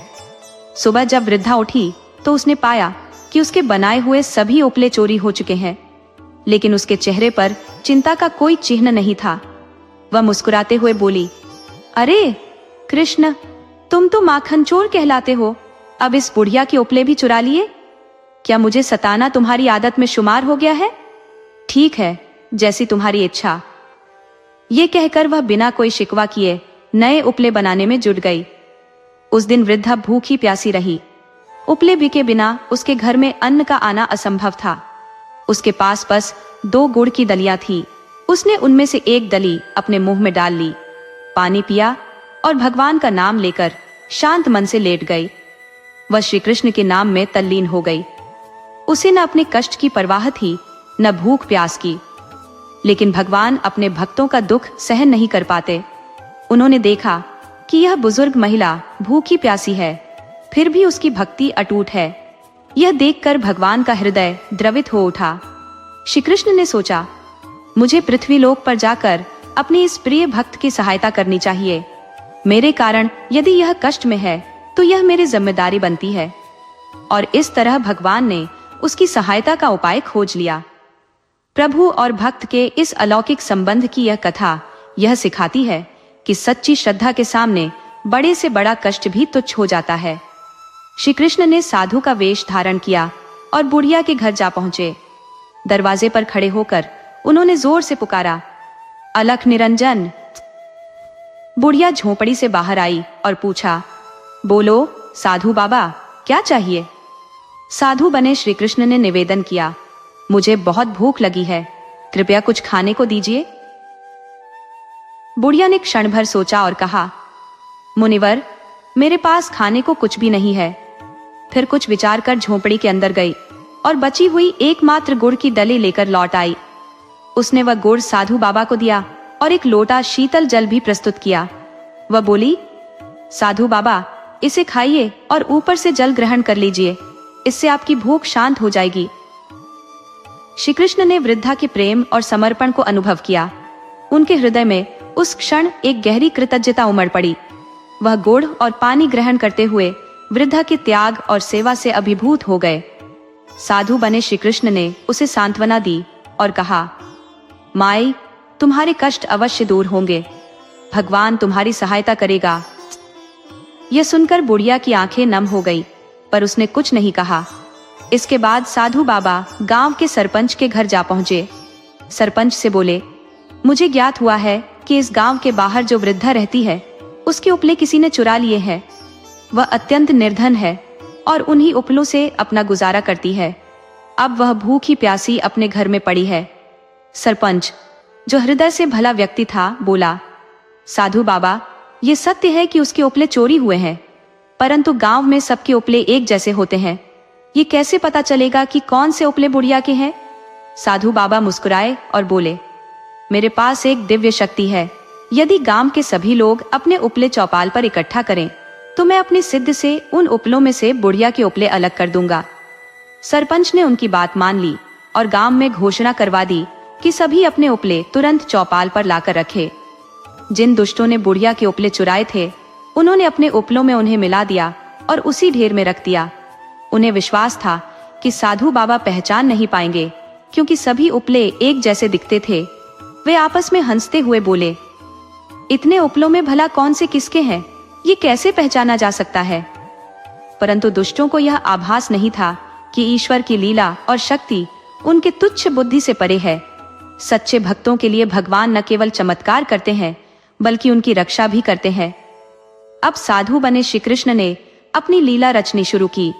अब वे साधु जो कृष्ण जी के रूप में आए थे, उन्होंने सभी उपलों को एकाग्रता से सुनना शुरू कर दिया।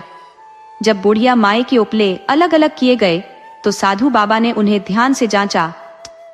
अब सभी ने उत्सुकता से पूछा, आप कैसे कह सकते हैं कि ये बुढ़िया माई के उपले हैं? बुढ़िया माई को जब उनके उपले वापस मिले तो वे अत्यंत प्रसन्न हुई और साधु बाबा को श्रद्धा से प्रणाम करने लगी।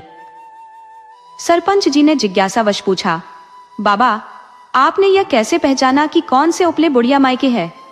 साधु बाबा, जो वास्तव में श्री कृष्ण के रूप में थे, मुस्कुराते हुए बोले, सरपंच जी, जब मैंने उपलों को उठाया तो मैं कान लगाकर उनकी ध्वनि सुन रहा था। बुढ़िया माई जब उपले बनाती है तो वे निरंतर कृष्ण कृष्ण का जाप करती है। उनकी इस भक्ति की ध्वनि उपलों में समा जाती है। फिर साधु बाबा ने कहा, आप भी सुन सकते हैं, इन उपलों से कृष्ण कृष्ण की ध्वनि आती है। यही पहचान है कि ये उपले बुढ़िया माई के हैं। उनकी बात सुनकर सभी लोग अचंभित रह गए और बुढ़िया माई को उनकी श्रद्धा के लिए सराहा। सरपंच ने जब बुढ़िया माई के उपलों को ध्यान से सुना तो उसमें से स्पष्ट रूप से कृष्ण कृष्ण की ध्वनि प्रतिध्वनित हो रही थी। ये देखकर गांव वाले, जिनमें वे भी शामिल थे जिन्होंने उपले चुराए थे, हतप्रभ रह गए। सभी ने बारी बारी से कान लगाकर उपलों को सुना और सचमुच उन उपलों में कृष्ण कृष्ण का जाप सुनाई दिया। चोरों का हृदय पश्चाताप से भर गया और वे तुरंत साधु बाबा के चरणों में गिरकर क्षमा याचना करने लगे। साधु बाबा ने गंभीर स्वर में कहा, क्षमा करना मेरे अधिकार में नहीं है। तुमने जिन उपलों को चुराया है वे इस सरल हृदय बुढ़िया माई के हैं, जाकर उनसे माफी मांगो। लेकिन बुढ़िया माई तो अत्यंत दयालु और निर्मल चित्त की थी। उन्होंने सरलता से कहा, मुझे तो मेरे उपले मिल गए और मेरे कृष्ण का नाम जो मैंने इन उपलों में रचा था वह मेरे पास लौट आया। मुझे न किसी से शिकायत है, न किसी को दंड दिलवाना है। उनकी सरलता और कृष्ण के प्रति उनकी अनन्य भक्ति को देखकर गांव वाले नतमस्तक हो गए। बुढ़िया माई अपनी रोजमर्रा की आदत के अनुसार उपले बनाती रहीं और निरंतर भगवान का नाम लेती रहीं। उनकी भक्ति इतनी प्रबल थी कि वह नाम उन उपलों में भी प्रविष्ट हो जाता था। जब भी कोई उनके उपलों को ध्यान से सुनता, कृष्ण कृष्ण की ध्वनि स्पष्ट सुनाई देती। तो मित्रों, यह कथा हमें सिखाती है कि ईश्वर का नाम सदा स्मरण करना चाहिए। ये स्मरण जीवन के कठिन समय में भी हमें साहस और मार्गदर्शन प्रदान करता है। सुख के क्षणों में यदि हम प्रभु को याद करते हैं तो दुख के दिन हमारे पास फटकते भी नहीं। हमारे लिए आवश्यक है कि हम चलते फिरते, उठते बैठते हर पल भगवान का नाम स्मरण करें। ईश्वर को बड़ी बड़ी पूजा या भेंट की आवश्यकता नहीं होती, उनका नाम ही उनके लिए पर्याप्त है। उनकी कृपा सदा बनी रहे, इसके लिए भक्ति और सच्चे हृदय से उनका स्मरण करना ही पर्याप्त है।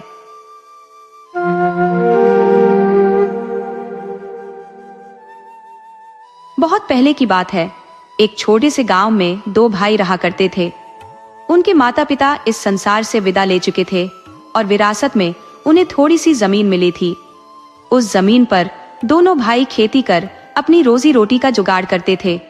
हालांकि जमीन इतनी उपजाऊ नहीं थी कि उनकी जरूरतें पूरी हो पाती। दिन भर मेहनत के बाद भी उनकी आय सीमित रहती थी। खेती के अतिरिक्त जहां भी मजदूरी का काम मिल जाता, दोनों वहीं करने चले जाते और इस तरह अपना गुजारा चलाते थे। छोटा भाई दिखने में बेहद आकर्षक और बलिष्ठ था। एक दिन वह जमींदार के खेत पर काम करने गया। जमींदार ने उसे खेतों को पानी देने की जिम्मेदारी सौंपी। सुबह का समय था और जमींदार के खेत गांव की परिधि से बाहर स्थित थे। उन खेतों के पास एक बड़ा मैदान था, जिसे गांव वाले मेलों और त्योहारों के दौरान एकत्र होने के लिए इस्तेमाल करते थे। कभी कभी उस मैदान में बंजारे आकर अपने डेरे डाल लेते थे। कुछ दिन रुकने के बाद वे अपने अगले पड़ाव पर निकल जाते थे। जमींदार के खेतों में एक गहरा और बड़ा कुआं था। छोटा भाई पूरे जोश और लगन के साथ पानी खींच रहा था। वह बाल्टी को कुएं से खींचकर पास की नाली में डाल देता, जो खेतों में पानी पहुंचाती थी। उसका श्रम और समर्पण स्पष्ट झलक रहा था। अचानक उसे ऐसा महसूस हुआ जैसे कोई उसके निकट खड़ा है। उसने तुरंत मुड़कर देखा और सामने जो देखा उससे उसकी सांसें थम सी गईं। उसके समक्ष एक बंजारन खड़ी थी, अपने हाथ में एक मटका लिए। वह 15-16 वर्ष की एक अत्यंत सुंदर युवती थी। छोटे भाई की आंखें उसे हट ही नहीं पा रही थी। ऐसा सौंदर्य उसने अपने जीवन में पहले कभी नहीं देखा था। उधर बंजारन भी उस युवक को टकटकी लगाए देख रही थी। उसकी बलिष्ठ काया और सुदर्शन व्यक्तित्व ने उसे मंत्रमुग्ध कर दिया था। बंजारन वहां पानी भरने आई थी, लेकिन युवक के सौंदर्य और उसकी ऊर्जा ने उसे सम्मोहित कर दिया था। उस बंजारन का हृदय जैसे युवक की ओर खींचता जा रहा था। उसकी दृष्टि युवक पर स्थिर हो गई थी, मानो समय थम गया हो। वह इतनी मोहित हो चुकी थी कि पानी मांगने की बात भी भूल गई। दूसरी ओर युवक ने उसे अपनी ओर टकटकी लगाए देखा तो उसका दिल जोरों से धड़कने लगा। इस अप्रत्याशित स्थिति में उसका ध्यान भंग हुआ और उसके हाथ से रस्सी छूटकर बाल्टी सहित कुएं में गिर गई। बंजारन यह दृश्य देखकर हंस पड़ी। उसकी हंसी में शरारत और सादगी का अद्भुत मिश्रण था। बिना कुछ कहे वह दौड़कर अपने डेरे में चली गई। कुछ ही क्षणों बाद वह एक पतली रस्सी और कांटे के साथ वापस लौटी। युवक अब तक खुद को संयत कर चुका था, लेकिन उसकी मुस्कान और उसकी आंखों की चमक उसके भावनाओं की गहराई को प्रकट कर रही थी। बंजारन ने कुशलता से कांटा कुएं में डाला और थोड़ी ही देर में बाल्टी को बाहर खींच लिया। उसकी यह चपलता और निपुणता युवक को और भी प्रभावित कर गई। बिना कोई शब्द कहे युवक ने उसका मटका पानी से भर दिया। उसकी आंखें जैसे अनकही शब्दों से भरी थी। बंजारन ने पानी का घड़ा उठाया और वहां से चली गई, लेकिन दोनों के मनों में एक गहरा प्रभाव छोड़ गई। रात भर युवक बेचैन रहा। करवटें बदलते हुए उसका मन बंजारन की छवि में उलझा रहा। उसकी नींद जैसे कहीं खो गई थी। अगले दिन जैसे ही सूरज निकला, वह फिर से जमींदार के खेतों की ओर चल पड़ा। हालांकि उसकी आंखों में पहले जैसी चमक और शरीर में वह स्फूर्ति नहीं थी।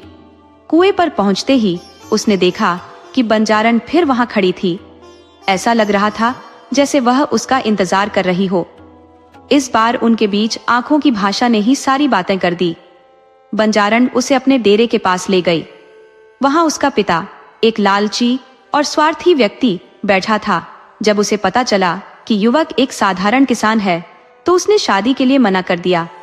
बंजारन ने अपने पिता को समझाने का प्रयास किया, लेकिन वह अड़ा रहा। अंततः उसने युवक के सामने शर्त रखी कि यदि वह नवरात्रि की अष्टमी तक 500 चांदी के सिक्के कमा लाए तो वह अपनी बेटी की शादी उससे कर देगा। युवक ने शर्त स्वीकार कर ली। बंजारन के पिता की यह शर्त सुनकर युवक को गहरी चिंता तो हुई, लेकिन अपने बल और संकल्प पर उसे पूरा भरोसा था। उसने तय किया कि वह जी जान लगाकर मेहनत करेगा और चांदी के सिक्के जुटाएगा। 3 दिन बाद बंजारण और उसके काफिले ने गांव छोड़ दिया। जाते समय बंजारण ने मुड़ मुड़ कर युवक की ओर देखा। उसकी आंखों में वियोग का दर्द साफ झलक रहा था। अब युवक के पास केवल 5 महीने का समय था। उसने ठान लिया कि इतनी बड़ी रकम वह केवल अपनी मेहनत और लगन से ही जुटाएगा। अगले दिन युवक ने अपनी समस्या लेकर जमींदार की हवेली का रुख किया। जमींदार ने उसकी बात गंभीरता से सुनी और उसे यह प्रस्ताव दिया कि वह दिन रात उसके लिए काम करे, बदले में हर महीने उसे 100 चांदी के सिक्के दिए जाएंगे। युवक ने इस प्रस्ताव को सहर्ष स्वीकार कर लिया और पूरी निष्ठा से जमींदार की सेवा में जुट गया। सुबह से लेकर शाम तक वह खेतों में कठिन परिश्रम करता और रात में हवेली लौटकर जमींदार के अन्य काम निपटाता। उसका समर्पण अप्रतिम था, परंतु इस निरंतर परिश्रम का असर उसके शरीर पर दिखने लगा। थकावट और आराम के अभाव में उसकी सेहत गिरने लगी। फिर भी अपनी बंजारण के प्रति प्रेम और संकल्प उसे रुकने नहीं दे रहे थे। 1 माह के कठिन श्रम के बाद वह जमींदार के पास अपने मेहनताने के 100 चांदी के सिक्के लेने पहुंचा, लेकिन लालच और स्वार्थ से अंधा हो चुका जमींदार अपने वादे से मुकर गया। उसने युवक की बात सिरे से खारिज कर दी और सिक्के देने से इनकार कर दिया। इस धोखेबाजी पर युवक का गुस्सा फूट पड़ा। क्रोध और अपमान से भरकर उसने जमीन पर पड़ा एक पत्थर उठाया और जमींदार पर दे मारा। पत्थर जमींदार के सिर पर लगा और वह वहीं ढेर हो गया। जमींदार के परिवारजन और नौकर भागकर घटनास्थल पर पहुंचे, लेकिन युवक अपनी जान बचाने के लिए वहां से भाग निकला। नौकरों ने उसका पीछा किया, लेकिन वह उनकी पकड़ में नहीं आया। भागते भागते युवक बहुत दूर बंगाल के एक अनजान प्रदेश में पहुंच गया। उसके लिए यह स्थान नया और अजनबी था। उसने सोचा कि यहीं परिश्रम कर 500 चांदी के सिक्के जुटाएगा और अपनी बंजारण को यहाँ लाकर बस जाएगा। लेकिन उसे काम ढूंढने में कठिनाइयों का सामना करना पड़ा। 3 दिनों तक वह भूखा प्यासा इधर उधर भटकता रहा, पर कोई रोजगार नहीं मिला। धीरे धीरे उसकी हालत बिगड़ने लगी, लेकिन उसके मन में बंजारण को पाने की आस अभी भी जीवित थी। चौथे दिन की सुबह युवक थकान और बेचैनी से भरा हुआ एक बगीचे में जाकर बैठ गया। उसकी सोच का दायरा केवल इस प्रश्न पर केंद्रित था कि वह 500 सिक्के कैसे कमाएगा और अपनी बंजारण को कैसे अपने साथ वापस लाएगा। उसके मन में चिंता थी कि अगर वह नवदुर्गा की अष्टमी तक यह रकम नहीं जुटा पाया तो बंजारण का परिवार उसकी शादी कहीं और तय कर देगा। प्यार में डूबा युवक इन्हीं विचारों में खोया हुआ था कि अचानक उसकी तंद्रा टूट गई। उसने देखा कि एक सुंदर स्त्री उसके सामने खड़ी मुस्कुरा रही है। युवक को ऐसा लगा जैसे वह उसकी सहायता करना चाहती है। उसने स्त्री को अपने पास बैठने का आग्रह किया और अपनी समस्या से अवगत कराया। वह स्त्री अत्यंत मोहक और हृदयस्पर्शी थी। उसने युवक की बातों को ध्यानपूर्वक सुना और उसे हर प्रकार से मदद करने का आश्वासन दिया। वह उसे अपने साथ एक भव्य महल में ले गई। महल ऐसा था जैसे किसी सपने का प्रतिबिंब हो। वहां पहुंचकर स्त्री ने युवक को स्वादिष्ट भोजन कराया और आराम के लिए एक शानदार कक्ष दिया। युवक भूख और थकावट से टूट चुका था। भोजन के बाद जैसे ही वह बिस्तर पर लेटा, उसे गहरी नींद आ गई। उसे यह भी पता नहीं चला कि वह कब तक सोता रहा। जब उसकी आंख खुली तो आधी रात का समय हो चुका था। कमरे की खिड़की से चांदनी की हल्की किरणें भीतर आ रही थी। हड़बड़ाकर उठे युवक ने इधर उधर नजर दौड़ाई, लेकिन उस स्त्री का कोई पता नहीं था। वह यह सोचकर हैरान था कि आखिर वह कहाँ चली गई। तभी उसके कानों में मीठे और मादक स्वर में गाने की आवाज गूंजी। ऐसा प्रतीत हुआ मानो किसी अदृश्य शक्ति ने उसे उस आवाज की ओर खींच लिया हो। आवाज के आकर्षण में बंधा युवक उस दिशा में बढ़ा। कुछ कदम चलने के बाद उसने देखा कि वही स्त्री, जो अब अत्यधिक श्रृंगार किए हुए थी, एक बड़े आईने के सामने खड़ी अपने रूप का अवलोकन कर रही थी। आईने में युवक को देखकर वह मुस्कुराई और धीरे धीरे उसकी ओर बढ़ी। वह स्त्री युवक के पास आकर उससे लिपट गई और उसे अपने कक्ष में ले गई। युवक असमंजस में था, लेकिन स्त्री ने कहा कि यदि वह उसका साथ दे तो वह उसे अगले ही दिन 500 चांदी के सिक्के दे देगी। युवक का हृदय बंजारण के प्रेम से बंधा हुआ था। वह किसी और के साथ संबंध नहीं बनाना चाहता था, लेकिन अपनी बंजारण को पाने की मजबूरी ने उसे स्त्री की शर्त मानने पर विवश कर दिया। अगले दिन वही क्रम दोहराया गया। युवक दिन भर सोता रहा और आधी रात को उठकर उस स्त्री से पुनः मिला। इस बार भी वह उसे पूरे 16 श्रृंगार किए हुए प्रतीक्षा करती मिली। उसने युवक से कहा कि बस एक रात का संगति उसे दे दे, फिर वह उसे चांदी के 500 सिक्के प्रदान करेगी। समय बीतते बीतते 4 महीने गुजर गए और वह स्त्री युवक को हर रात आधी रात के बाद बुलाती रही। फिर भी हर बार अगले दिन वह 500 चांदी के सिक्कों का झूठा वादा करती थी। युवक के लिए यह सब सहन करना बेहद कठिन हो गया था, क्योंकि अब उसे अपनी बंजारन की याद सताने लगी थी। 4 महीने तक वह उसी स्त्री के झूठे वादों में फंसा रहा, जबकि बंजारन भी अपने प्रिय के बिना मारी मारी घूम रही थी। एक रात युवक ने उस स्त्री से मिन्नतें करने के बावजूद उसका साथ देने से मना कर दिया। उस सुंदर स्त्री ने उसे समझाने की कोशिश की, लेकिन युवक पर इसका कोई असर नहीं हुआ। जब वह समझाने में असफल रही तो उसने युवक को धमकियां देना शुरू कर दिया। युवक पर धमकियों का भी कोई प्रभाव नहीं पड़ा तो उस स्त्री का रूप भयावह हो गया और उसने अपना रौद्र रूप धारण कर लिया, क्योंकि वह सुंदर स्त्री वास्तविक में एक जादूगरनी थी। जब जादूगरनी ने यह महसूस किया कि युवक उसकी बातों को किसी भी कीमत पर नहीं मानेगा, तो उसने अपनी जादुई शक्ति से उसे एक कमल के फूल में परिवर्तित कर दिया और अपने बगीचे के तालाब में डाल दिया। वहीं युवक की बंजारन 5 महीने तक उसे लौटते हुए देखने के लिए इंतजार करती रही, लेकिन जब युवक का कोई अता पता नहीं चला तो वह बेचैन होकर उसे ढूंढने निकली। एक दिन बंजारन अनजान रास्तों से चलते हुए उसी स्थान पर पहुंच गई जहां जादूगरनी का महल था। प्रातः काल था और जादूगरनी आलसी सी महल के बाहर खड़ी थी। तभी उसकी नजर बंजारन पर पड़ी और उसे शंका हुई कि कहीं यही वही बंजारन तो नहीं जिसकी वह खोज कर रही थी। जब जादूगरनी ने बंजारन को देखा तो उसके मन में एक नापाक योजना पनपी। उसने सोचा कि यदि बंजारन को बहलाकर महल में रोका जाए तो वह उसकी मदद से युवक से मनमानी कर सकती है। महल में आते ही जादूगरनी ने बंजारन को युवक की पूरी कहानी सुनाई और उसे विश्वास दिलाया कि वह उसी रात उसे अपने प्रेमी से मिला देगी।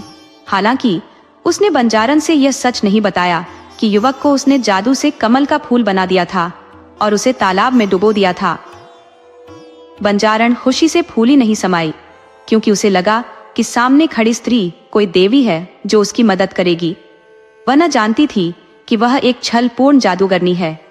जादूगरनी ने बंजारन से दिन भर प्रेम से बातें की, युवक की बहुत प्रशंसा की और यह बताया कि वह युवक उसे कितना चाहता है, कितना बेचैन है और किस प्रकार वह 500 चांदी के सिक्के कमाने के लिए मेहनत कर रहा है। जादूगरनी ने जब यह देखा कि बंजारन पूरी तरह से उसकी जादुई चालों में फंस चुकी है, तो उसने उसे और अधिक अपनी ओर खींचने की योजना बनाई।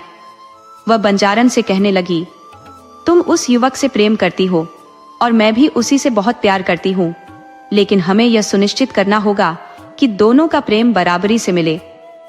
बंजारन ने इसे सहर्ष स्वीकार किया, क्योंकि वह भी उस युवक से अत्यधिक प्रेम करती थी। लेकिन जादूगरनी की बातें सुनकर वह मन ही मन चौंक गई।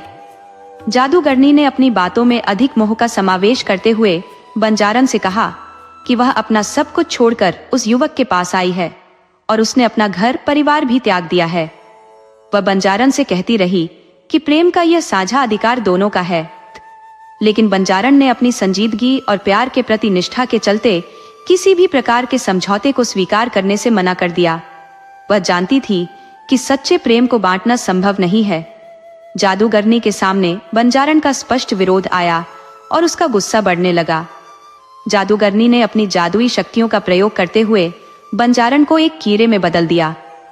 बंजारन का मन बेहद उलझन में था, लेकिन अब तक देर हो चुकी थी। वह कीड़ा महल से बाहर खिड़की के रास्ते भाग आया। तभी अचानक बंजारन को उस युवक की आवाज सुनाई दी जो उसे पुकार रही थी। वह आवाज महल के तालाब से आ रही थी, जहां एक कमल खिल रहा था। बंजारन को सब कुछ समझ में आ गया। जादूगरनी ने युवक को कमल के रूप में बदल दिया था। तुरंत वह उस कमल की ओर दौड़ी और जैसे ही उसने उसे छुआ, वह कमल बंद हो गया। जादूगरनी का गुस्सा बढ़ गया, क्योंकि बंजारन ने उसे अपनी जादू की सीमा पार करने का मौका नहीं दिया। अब कमल में बंजारन समा गई और दोनों का प्यार एक अमर रूप में परिवर्तित हो गया। जादूगरनी ने उन्हें एक दूसरे से मिलाने की कोशिश की थी, लेकिन उन्होंने उसकी योजनाओं को विफल कर दिया। दोनों की आत्माएं एक दूसरे में समाहित हो गई और अंततः अमर हो गई, क्योंकि उनका प्यार सच्चा था